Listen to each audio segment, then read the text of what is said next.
welcome back to the Isa Stories. A warm welcome you all to my channel. সবাই কেমন আছো? আমরা ভীষণ বিন্দাসে আছি।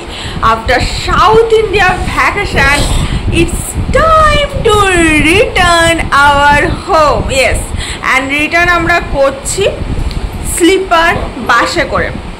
মানে হচ্ছে সুপার এক্সক্লুসিভ লাক্সারিয়াস বাসে শুয়ে শুয়ে আমরা রিটার্ন করব। This is not the first time. এর আগে আমরা পুরী থেকে রিটার্ন করেছিলাম স্লিপার লাক্সারিয়াস বাসে স্লিপিং করতে করতে। তো সেই ভিডিওটা আমি আমার অন্য চ্যানেলে দিয়েছিলাম, কারণ ওটা নতুন চ্যানেল ছিল বলে। তো ওটাতে যেহেতু একটা গেছে, তো ভাবলাম এবারে যখন ওই সেম প্রসিডিওরে রিটার্ন করছি, তো তোমাদের সাথে এটা শেয়ার করি এবং তোমরা আমার সাথে একটু এনজয় করো। এই স্লিপিং বাসে জার্নি করতে করতে যেতে কেমন লাগে। অবশ্যই আমাদের নিচে সিট আছে, ওপরে সিট আমরা নিইনি। ওপরের সিট যারাই নেয় তাদের এই গা গোলায় বমি টমি পায়, তার জন্য আমরা নিচে সিট নিয়েছি। এবং ওভারঅল জার্নি কেমন কাটছে, রেট কত এবং কীরকম কী এক্সপিরিয়েন্স আমার সাথে শেয়ার করবো। অলদো এটা আমাদের সেকেন্ড জার্নি, ফার্স্ট জার্নি নয়। আমরা জানি একবার ভুবনেশ্বরে দাঁড়াবে, দেন মাঝখানে আরও দুবার হল্ট দেবে, আর আর্লি অফ দ্য মর্নিং ভোর 5টায় আমরা পৌঁছে যাবো দুর্গাপুর। আর ঘুমোতে ঘুমোতে যেতে এমন কিছু খারাপ লাগে না, ঘুমিয়ে যাওয়া হয়। আর দুবার উঠে বাথরুম করতে হতে হয় এটাই। আর রাতে ডিনারটাও ওইখানেই বাস যেখানে দাঁড়াবে সেখানে করতে হবে। তো চলো, মোটামুটি রেডি হয়ে নিয়েছি। এখন মেয়ে ঘুম থেকে উঠলো, মেয়েকে রেডি করবো। এটাও ওই হোটেল রুমটা যেটাতে আমরা আগের বারে ছিলাম, এটারও রুম টুর ওই আগের চ্যানেলে দিয়েছি। এটা তার রুম টু ভিডিও আর করে ওটা হয়নি। তো এত জার্নি করেছি, 20 দিন ধরে ঘুরছি সাউথ ইন্ডিয়া, আর এনার্জি গোলাচ্ছে না। এবার ঘর যাই, ঘরটা ডাকছে। যাই হোক, এখানে সমস্ত কিছু হয়ে গেছে। এটা একটুখানি ভিজেছিল, মিলে রেখেছি। দেন রেডি হয়ে গেছি, বেরোবো। এখন বাচ্চা ঘড়িতে 5টা, জাস্ট 5:30 বাজবে আর বেরোবো। দেখা হচ্ছে বাসের সিটে। পুরী থেকে অনেক রকমের বাস ছাড়ে, তার মধ্যে রয়েছে তোমার green line, Shyamoli, dolphin, express line, etcetera etcetera. তো তার মধ্যে গ্রিন লাইন আর শ্যামলী এগুলো খুব কম ডিস্টেন্সের মধ্যে পুরীতে, ঠিক যেখানে জগন্নাথ দেবের মাসির বাড়ি সেইখানে বাস স্ট্যান্ড থেকে ছাড়ে। এক্সপ্রেস লাইনটা অনেক দূর থেকে ছাড়ে। তো আমাদের বাসে বুকিং ছিল হচ্ছে গ্রিন লাইনে। এর আগেও যেটা আমরা এসেছি গ্রিন লাইনেই ট্রাভেল করে এসেছি। টিকিট রেঞ্জটা একটু বেশি, বাট কমফোর্টেবলনেসটা চূড়ান্ত। এই বাসটাতে আমরা আজকে যাব। বিকাল বিকাল আমরা পৌঁছে গেছি বাস স্ট্যান্ডে। বাসে ওঠার আগে ওরা বলে নেয় টয়লেট করে নিতে, কারণ ভুবনেশ্বরে ওরা হল্ট করে না, বাথরুম করার জন্য হল্ট করে না। তো আসার সঙ্গে সঙ্গেই ওরা সুন্দরভাবে ব্যাগগুলো ট্যাগ সমেত ঢুকিয়ে দিল, আর একটা করে ট্যাগ আমাদের দিয়ে দিল যাতে পেতে সুবিধা হয়। আর বাসটা যেহেতু অনেকটা স্পেশিয়াস সিটটা, কিছু কিছু ব্যাগ আমরা রেখে দিয়েছিলাম, পিঠের ব্যাগগুলো আমরা দিইনি। আর আমরা একদম মুচিপাড়ায় নামবো, তার জন্য আমাদের ব্যাগগুলো সামনে রাখা ছিল। আর বাসটা দেখতেই পাচ্ছ, বিজনেস ক্লাস স্লিপার বাস। কমফোর্টেবলনেসের 100% এরা প্রোভাইড করে।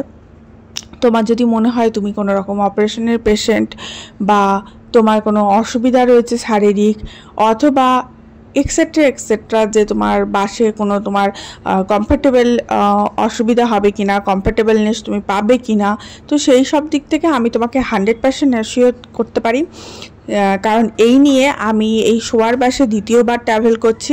কমফোর্টেবল চূড়ান্ত লেভেলের, একবারে মনে হয় ট্রেনের মতনই জার্নি করছো, কোনো রকম অসুবিধা হয় না। দ্বিতীয়ত ভীষণ স্পেশিয়াস, আর কোনো রকম ঝাঁকুনি বা কোনো রকম কষ্ট হয় না যে অপারেশনের পেশেন্টদের অসুবিধা হবে। তো এই সমস্ত ডিটেলসগুলো প্রোভাইড করলাম, কারণ পুরীতে যাওয়ার ট্রেনের টিকিট সবসময় অ্যাভেলেবেল থাকে না। আর এটা হচ্ছে বাসের ভেতরে আমরা ঢুকে গেছি।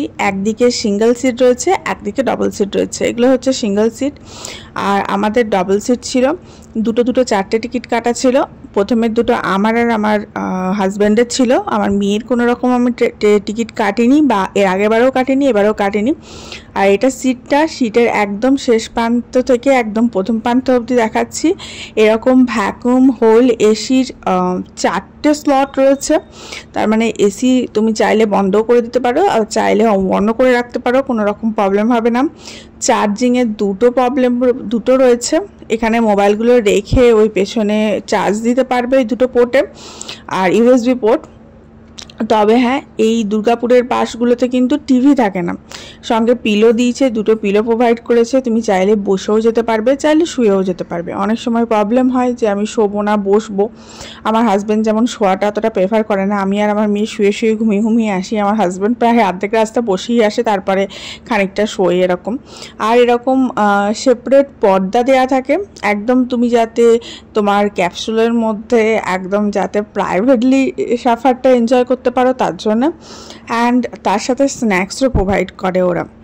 আর যেমন বললাম, ভুবনেশ্বরে কিন্তু ওরা দাঁড়ায় জিনিস তোলবার জন্য, কিন্তু বাথরুমের জন্য হল্ট করে না, তার জন্য ওঠার আগেই তোমাকে বাথরুমটা সেরে উঠতে হবে, কারণ এর মধ্যে টয়লেট অ্যাভেলেবেল নেই।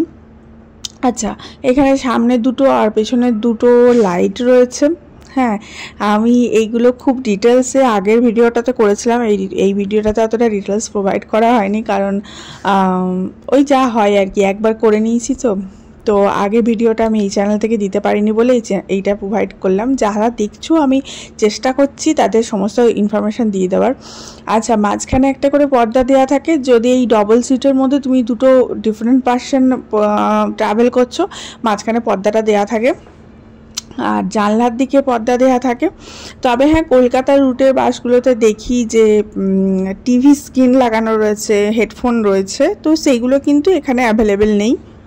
আমরা সবসময় অনলাইনে বুক করি, এবং অনলাইনে রেটটা কীরকম থাকে বলছি। ধরো এখন তোমার রেটটা রয়েছে 2500, এবং বাসটা হয়তো ছাড়বে 1 মাস পর, 1 মাসের মধ্যে 15 দিন চলে গেল, তখন রেটটা একটু কমে 2000 হয়ে গেল। আবার ধরো বাসটা এখন ছাড়বে আর তুমি জাস্ট ফিউ মিনিটস আগে টিকিট কাটছো, তখন রেটটা হয়তো নেমে গিয়ে দাঁড়ালো 800, 900 বা 700-তে।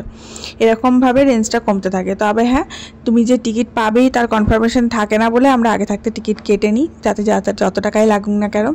এই স্ন্যাক্সগুলো প্রোভাইড করেছিল, আগেবারেও করেছিল, এবারেও করেছে। জিরা বিস্কুট থাকে, তার মধ্যে একটা শুকনো চিড়ে ভাজা, একটা ছোট কেক, একটা সেও ভাজা, এই সমস্ত কিছু থাকে। এই স্ন্যাক্সগুলো যেতে যেতে খাওয়া যেতেই পারে, বাট আমরা কিছু খাই না, কারণ যেতে যেতে এগুলো খেলে আবার শরীরটা বেশি অসুস্থ হয়ে যায় বলে।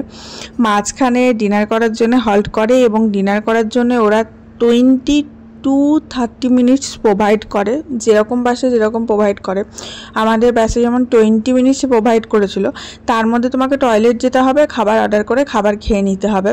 তো এখন আমাদের ডিনার হয়ে গেছে, ডিনারটা আমি ভিডিও করতে পারিনি, কারণ ডিনার করার সময়টা না খুব ছোটাছুটি লেগে যায়, কারণ ওখানে গিয়ে বাথরুমের টয়লেটে লাইন দিতে হয়, আর বেশিক্ষণ দেরি হয়ে গেলে অনেকটা লাইন পড়ে যায়। টয়লেট যে বিশাল আছে তা নয়, একটা বা দুটো টয়লেট অ্যাভেলেবেল থাকে। আর দ্বিতীয়ত খাবার অর্ডার করে খাবার আসবে, দেন সেই খাবারটা খেতে হয়। তবে আমার শ্বশুর শাশুড়ি বর যেহেতু অনেক হেল্পফুল, তার জন্য আমরা টয়লেটে চলে যাই, আমি শাশুড়ি মা মেয়েটা চলে যাই, আর ওইদিকে আমার শ্বশুর মশাই খাবার অর্ডার দিয়ে একদম রেডি করে রাখে। যাই হোক, তো এখানে মেয়েটা ঘুমিয়ে পড়েছে, মেয়েটাকে আমি ঢাকা দিয়ে দিচ্ছি। আমার নিজে চাদর নিয়ে গেছিলাম, সেটা দিয়ে দিয়েছিলাম, বলা হয়নি। এরা কিন্তু কম্বল প্রোভাইড করে, ওই কম্বলটা ওই পায়ের দিকে একটু নিয়েছি, আমি পুরোপুরি নিইনি, আমার শাশুড়ি মাও নেয় না, কারণ কে কেমনভাবে কম্বলটা ইউজ করছে সেটা তো আমাদের জানা থাকে না। এই যে কম্বলটা দেখতে পাচ্ছ, যেটা আমি পায়ে চাপা দিলাম একটু, ওই কম্বলটা, দুটো কম্বল প্রোভাইড করা থাকে দুটো পার্সনের জন্য। তবে এই জায়গাটা এতটা স্পেশিয়াস না, 3টে মানুষ আমরা কমফোর্টেবলি জার্নি করি। দেখো, আমার মেয়ে শুয়ে আছে, আমি শুয়েছি, আমার হাজব্যান্ড শুয়ে আছে, সবাই কিন্তু রিল্যাক্সে বসে আছে। এখন কিন্তু বাসটা চলছে, বাসটা কিন্তু দাঁড়িয়ে নেই। আমি যে ভিডিওগুলো করছি এটা কিন্তু বাসটা চলছে, কিন্তু দেখো কোনো মোশন তোমরা ফিল করতে পারবে না, মানে বাসটা কতটা কমফোর্টেবলি রান করে সেটা তোমাদেরকে দেখাচ্ছি আর কি। আমি প্রুফ দেওয়ার জন্য জানলা দিয়ে তোমাদেরকে দেখিয়ে দিচ্ছি। তবে রাতেরবেলা খুব একটা আলো টালো তো আসে না, আর আর্লি মর্নিং যেহেতু নেমে যায়, তার জন্য আমরা জানলার পর্দা অতটা লাগাই না। তবে হ্যাঁ, রাতের দিকে একটু স্পিডেই ওরা টানে, খুব স্পিডেই টানে গাড়িটা, তার জন্যই আর্লি অফ দ্য মর্নিংয়েই কিন্তু আমরা নেমে যাই দুর্গাপুরে। আমাদের খুব সুবিধা হয়, কারণ আমরা হাওড়ায় পৌঁছাবো, হাওড়া থেকে আবার ট্রেন ধরো, আবার আসো, তার থেকে আমার মনে হয় বাসে ট্রাভেল করাই ভালো। আগে বসার সিটে ট্রাভেল করতাম, এখন বসার সিটগুলো তুলে দিয়ে শোয়ার সিট করে দিয়েছে। আর কিছু কিছু বাসে বসার সিট থাকলেও ওপরে শোয়ার সিট, নিচে বসার সিট থাকে। তো আমার মনে হয় শোয়ার সিটটা নেওয়াই বুদ্ধিমানের কাজ, কারণ অনেকগুলো ব্যাগ থাকে তো। সব ব্যাগ তো আর নিচে দেওয়া যায় না, তো নিচে যেমন বড় ভিআইপিগুলো আছে আর আমাদের পিঠের ব্যাগগুলো সামনে নিয়ে নিই। আর হ্যাঁ, জলের বোতল দেয় একটা করে, বমি হলে তার জন্য প্যাকেট দিচ্ছে। আর তোমার যে লোকটা রয়েছে সে কোনো কিছু অসুবিধা হলে শুনবে, তবে কিন্তু মাঝ রাস্তায় বাসের একটাই প্রবলেম, প্রত্যেকটা জিনিসেরই অ্যাডভান্টেজ আর ডিসঅ্যাডভান্টেজ থাকে, যে তোমার যদি হঠাৎ করে বাথরুম পায়খানা পাই তুমি যেতে পারবে না, আর যদি তোমার হঠাৎ করে বমি পাই ওই বাসের মধ্যেই তোমাকে করতে হবে, যেটা ট্রেনে আলাদা করে একটা বাথরুম তুমি পাচ্ছ, কোজি হলেও একটা বাথরুম পাচ্ছ, যেটা বাসে কিন্তু পাওয়া যায় না। যদিও কিছু কিছু বাসে কিন্তু বায়ো টয়লেট অ্যাভেলেবেল করে দিয়েছে। যাই হোক, দেখো বাস কিন্তু চলতে আরম্ভ করে দিয়েছে রাস্তা দিয়ে। এটা কিন্তু অনেক রাত, প্রায় 10:30 বেজে গেছে, 10টার সময় লাঞ্চে ডিনারে দাঁড়িয়েছিল। যাই হোক, তোমরা কিন্তু অবশ্যই ভিডিওটা যারা দেখছো একটু শেয়ার করে দিও, কারণ না কারোর উপকারে অবশ্যই লাগবে। তবে হ্যাঁ, হাওড়া থেকে পুরী অবধি বা পুরী থেকে হাওড়া অবধি রেঞ্জটা, যে টাকার রেঞ্জটা সেটা কিন্তু অনেকটা কম, সেই তুলনায় দুর্গাপুর অবধি আমাদের টাকার রেঞ্জটা অনেকটা বেশি। এটা হচ্ছে আসানসোল যাবে বাসটা, আমাদের দুর্গাপুরে নামিয়ে দিয়ে আসানসোল বেরিয়ে যাবে। এখন আমরা রিসেন্ট যেটা সফর করলাম, আমাদের 1400 টাকা পার হেড করে টিকিট রেখেছিল। এই টিকিটটাই ডিসেম্বরে যখন আমরা এসছিলাম, এর আগের লাস্ট ভিডিওটা আমার ডিসেম্বরে ছিল, ডিসেম্বরে যখন এসছিলাম তখন 2400 টাকা করে পার হেড লেগেছিল। আমার 2400, আমার বরের 2400, বুঝতেই পারছো 5000 টাকার টিকিট, মানে তোমার ওয়ানেতে তুমি ট্রাভেল করতে পারবে, এরকম একটা ব্যাপার। কিন্তু এখন আমরা এলাম, এখন 1400 টাকা করে লাগলো। আমার মেয়ের কিছু কাটি না, ওরা কিন্তু বাসের লোকগুলো দেখে, ওরা কিন্তু কেউ কিছু বলে না। আমার মেয়ের কিন্তু এখনও 10 বছর হয়নি, 5 বছর অ্যারাউন্ড বয়স, তো ওকে নিয়ে কোনো অসুবিধা হয় না, বলে দিলাম। ট্রেনে যেহেতু ওকে হাফ টিকিট কাটতে হয়, কখনো কাটি না, কিন্তু বাসে কিন্তু কখনোই কাটতে হয় না। তো যাই হোক, বাসে এরকম করে যেতে যেতে তুমি বসে থাকবে, বসে বাইরের দৃশ্য উপভোগ করবে, বেশ ভালো লাগবে। রাতের জার্নিটা বেশ ভালো লাগে, কখনো শুয়ে, কখনো বসে, কখনো ঘুমিয়ে কেটে যায়। তবে হ্যাঁ, আমি কিন্তু খুব ভালো ঘুমাই বাসে, আমার খুব ভালো ঘুম হয়। আমার যেহেতু একটু ভমিটিংয়ের প্রবলেম আছে, আমি অ্যাভোমিন খেয়ে উঠি, আমার মেয়েকেও জোফার দিয়ে তারপরে উঠি, তার জন্য আমরা দুজন ঘুমিয়ে যাই, আমার বর প্রায় ঘুমোয় না, জেগেই থাকে। কিন্তু খুব কমফর্টেবল জার্নি হয়। বাসে বসার সিটে যে জার্নিগুলো ছিল সেটার থেকেও কিন্তু শোয়ার সিটের জার্নিগুলো বিশেষ করে কমফর্টেবল। এবং তুমি যদি কোনো বয়স্ক লোক নিয়েও ট্রাভেল করো তাহলে কিন্তু গো অন যেতে পারো, কোনো অসুবিধা হবে না।